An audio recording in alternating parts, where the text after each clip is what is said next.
narasinya Pak Wiranto, karena dia sebut petugas medis, hati-hati pada petugas medis, hati-hati pada tukang ojek, hati-hati pada Islam radikal, segala macam hati-hati. Padahal itu juga demonstrasi. Mahasiswa saya provokasi, mahasiswa buat demonstrasi, saya bolak-balik ke kampus saya provokasi emang. Kenapa? Apa yang salah? Demonstrasi itu hak untuk menyatakan pikiran. Kalau kita memprovokasi orang untuk menyatakan pikiran, apa yang salah tuh? Justru Wiranto tuh yang salah karena dia bikin kontra provokasi dengan menakut-nakuti orang yang mau demo kan.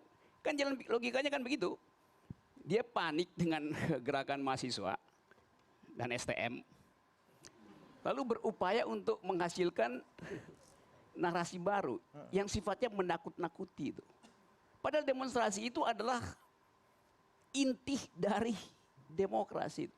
Jadi kalau saya memprovokasi demonstrasi, saya memprovokasi inti dari demokrasi itu. Kan itu standarnya. Sekarang kata provokasi ditakutin orang.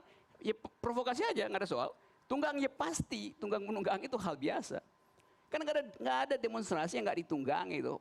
Mahasiswa Hong Kong udah pasti ditunggangi CIA itu. Oke. Dengan logika yang sama kita bisa anggap hal itu akan berlangsung. Jadi wajar pernyataan Pak Wiranto tadi? Wajar, tetapi bukan dengan cara menakut-nakuti. Kalau dia pemimpin politik, pemimpin keamanan, dia nggak usah ngomong, dia tangkep aja kan. Kan ini nakutin orang kan. Dari awal dia tahu ini negara, ada aparat intelijen, punya mata di seluruh CCTV Jakarta tuh. Kenapa nggak dari awal dia pergunakan mata digital itu untuk membekuk yang disebut sebagai penunggang gelap, supaya nggak terjadi kan. Jadi orang berpikir kalau begitu didiamin, dipancing, supaya ada alasan untuk bikin konferensi pers tadi itu. Jadi jalan pikiran itu dengan mudah kita intip. Oh itu adalah jalan pikiran yang konspiratif gitu. Oke. Tadi malam saya lihat, Anda bayangkannya, Anda tadi sebutkan Pak Jokowi apresiasi itu. Oh tentu mesti begitu. Tapi tadi malam menterinya membuli anak BEM. Bego kalian, dungu. Padahal dia ngutip saya, kalau saya bilang dungu bukan anaknya tuh, jalan pikirannya tuh. Segala macam, nggak baca sih. Kalian mau jadi homo homini lupus. Loh seluruh keterangan dia itu ngaco justru si menteri yang profesor itu. Homo homini lupus itu dalilnya, ujungnya adalah Leviathan. Jadi kalau nakut-nakuti nanti bakal homo homini lupus. Loh kalau begitu Anda ingin ada Leviathan itu. Yaitu kekuasaan absolut untuk menghasilkan stabilitas. Kan terlihat kan menterinya juga nggak cukup pengetahuannya tentang filsafat politik, tapi diumbar di situ. Tentu saja si mahasiswa nggak bisa bantah karena ada jarak senioritas. Kalian nggak baca segala macam tuh. Bukan tugas rakyat untuk membaca undang-undang. Oke. Tugas pemerintah adalah membuat rakyat percaya bahwa undang-undang itu adil, bukan suruh baca. Oke. Jadi ini ada jarak antara legitimasi dan legalitas. Menteri siapa namanya Pak Laoni berupaya untuk meyakinkan bahwa itu udah bagus. Kok udah bagus nggak ada demo? Substansinya kalian nggak paham, bukan soal substansi. Seluruh paket demonstrasi hari ini berakar pada ketidakpercayaan orang pada presiden yang nggak bisa diucapkan, yang hanya bisa diucapkan oleh cover majalah Tempo. Jadi di belakang kita ada psikologi yang sudah terbentuk secara umum bahwa ini pemimpinnya pembohong. Dan mestinya itu yang diselesaikan. Ya semuanya adalah dihandle secara teknis. Padahal berbohong itu adalah problem etis. Sekarang siapa yang berbohong, Bang? Ya presiden berbohong. Karena disebut Pinocchio kan. Kenapa kita nggak bisa ucapkan itu supaya kita ada kejelasan tuh. Yang dimaksud dengan majalah Tempo benar-benar pembohong. Jadi biarin aja kita diskusi itu tuh sebagai fakta. Fakta jurnalisme itu. Lalu kita olah supaya kita tahu mengapa sampai anak STM turun ke jalan.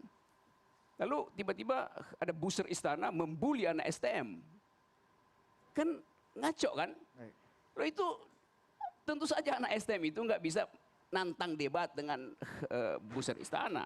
Malah anak STM bilang, "Weh, gue tahu rumah lu di mana. Gue samperin lu." Oke. Tetapi yang jelas bahwa ada semacam psikologi umum yang merasa bahwa ada yang nggak beres, ada yang nggak adil. Baik. Ada problem etis luar biasa. Diselesaikan dengan cara teknis. Perpu itu urusan teknis. Bahkan dipamerkan tadi di media massa, ini tokoh-tokoh LSM tua-tua itu dikumpulin di situ. Seolah-olah ini mau nyogok pada kelas menengah, mau nyogok pada civil society, bahwa kita akan menghasilkan satu solusi, yaitu Perpu. Perpu itu solusi teknis, cukup 3-4 orang diundang ke istana. Kenapa dipamerkan di situ? Oke. Seolah-olah masyarakat umum mengerti bahwa udah diselesaikan soal itu di meja makan presiden. Ada satu mahasiswa meninggal dalam peristiwa politik genting tuh. Dan gak ada breaking news dari istana tuh. Bahkan orang, ya siapa itu? Ya mahasiswa, namanya Randy, 21 tahun. Yang mestinya ada di kepala presiden. Dia ucapkan, dia bisa stop pertemuan soal Perpu tadi dengan 41 tokoh. Kita heningkan cipta misalnya. Sama seperti yang dilakukan Saudara Budi di sini. Enggak tuh. Jadi dianggap sebagai itu adalah risiko. Lo mestinya demokrasi menjamin gak ada satu tetes darah pun tumpah itu. Karena kita percaya pada argumentasi itu. Masih datang dengan argumentasi. Kenapa mesti dihalau dengan water cannon? Gas air mata. Ya biasa aja. Nah itu soalnya tuh. Padahal saya tahu di istana itu berlimpah mereka yang mengerti soal hak asasi manusia. Yang asal usulnya adalah civil society, aktivis-aktivis HAM itu. Yang mestinya mereka yang tampil bertemu dengan mahasiswa itu. Kan itu dengan mudah kan. Tapi saya mengerti bahwa nggak ada satupun yang wajahnya bisa gagah berani untuk mengucapkan dalil-dalil hak asasi manusia. Karena kuyu semua di depan tatapan mata jenderal tuh yang ada di istana tuh. Nggak ada narasi itu tuh. Sebut satu orang di situ tuh. Jadi kelihatannya mereka justru cari suaka di dalam kekuasaan. Mereka yang disebut orang hilang oleh ICW kemarin tuh. Hilangnya digorong-gorong tuh, ngumpet di gorong-gorong istana tuh. Jadi kita lihat itu tuh.